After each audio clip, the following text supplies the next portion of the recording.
Dear students, today we are taking the topic key features of federalism. जो federalism की मुख्य विशेषताएं क्या हैं। तो I am going to tell you about the key features of federalism. First point, that there are the two tier of the government in federalism. Second point, different tier of the government govern the same citizens. Different tier of the government, different level of the government, same citizen को govern करती है, but each level of the government of its own jurisdictions। लेकिन हर सरकार का अपना jurisdiction अलग होता है in particularly matters of legislation, taxation and administration। तो लेजिस्लेशन के मामले में, टैक्सेशन के मामले में, एडमिनिस्ट्रेशन के मामले में different level of the government have the different jurisdictions. Third point, the jurisdictions of the respective level of the government are specified in the constitution. This jurisdictions is written in the constitution as per the constitutions. These government do the work, so the existence and authority of each level of the government is constitutionally guaranteed।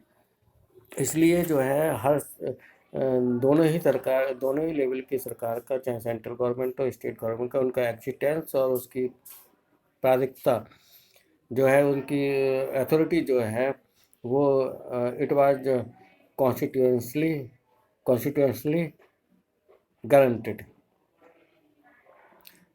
ये जो है it is given through the constitution के द्वारा दी गई है। Next point, the fundamental provision of the constitution can not be unilaterally change by one level of the government. दो fundamental provisions हैं संविधान के, जो मूल अधिकार हैं,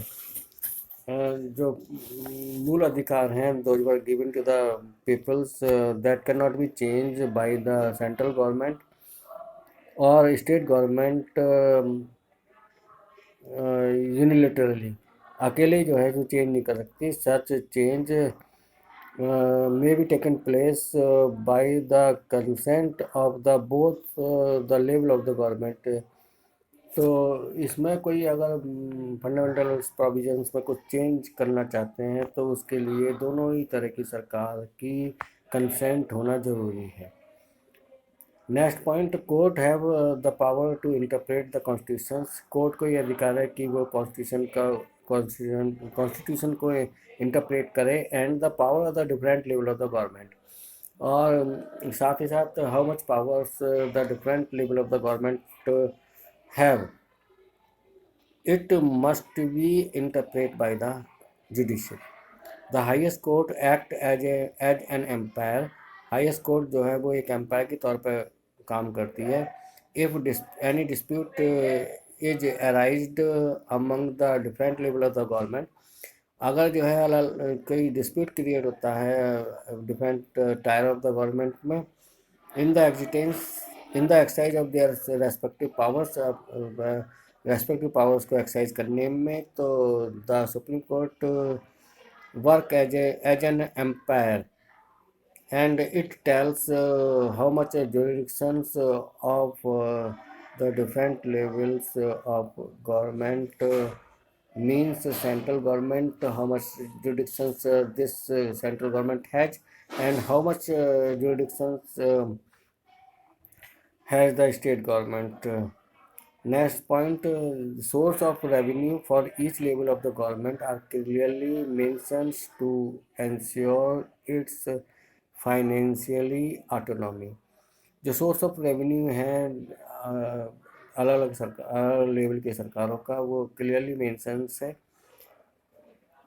जिससे कि उनकी फाइनेंशियल ऑटोनॉमी जो है वो इंश्योर की जा सके, सुनिश्चित की जा सके। जे central the federal system thus has the dual object. Central government का फेडरल सिस्टम जो है उसके दो ऑब्जेक्टिव होते हैं। It has the two objective, one is the safeguard and promote the unity of the country. पहला जो पॉइंट है कि how we can safeguards the unity of the country and how it may be promoted, while at the same times how we can accommodate regional diversity किस तरह से settle किया जा सकता है, accommodate किया जा सकता है. Therefore, two aspects of the crucials for the institution and practice of the federalism. इसके दो पहलू हैं, दो पहलू बहुत इम्पोर्टेंट हैं फेडरलिज्म को प्रैक्टिस करने के लिए. Government at the different level should agree to some rules of power sharing.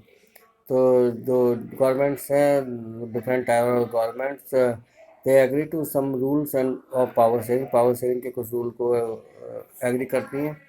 They should also trust, और वह जो है वो विश्वास भी करती हैं, that each would abide by its parts of agreement, कि दोनों ही सरकार जो है वो रूल रेगुलेशन से अबाइड बाई रहें. An ideal federal system has both aspect. एक आइडियल सिस्टम जो है वो दोनों ही पहलू रखता है. वो दोनों पहलू जो है म्यूचुअल ट्रस्ट का और एग्रीमेंट का, कंप्रोमाइज़ का एक दूसरे के प्रति.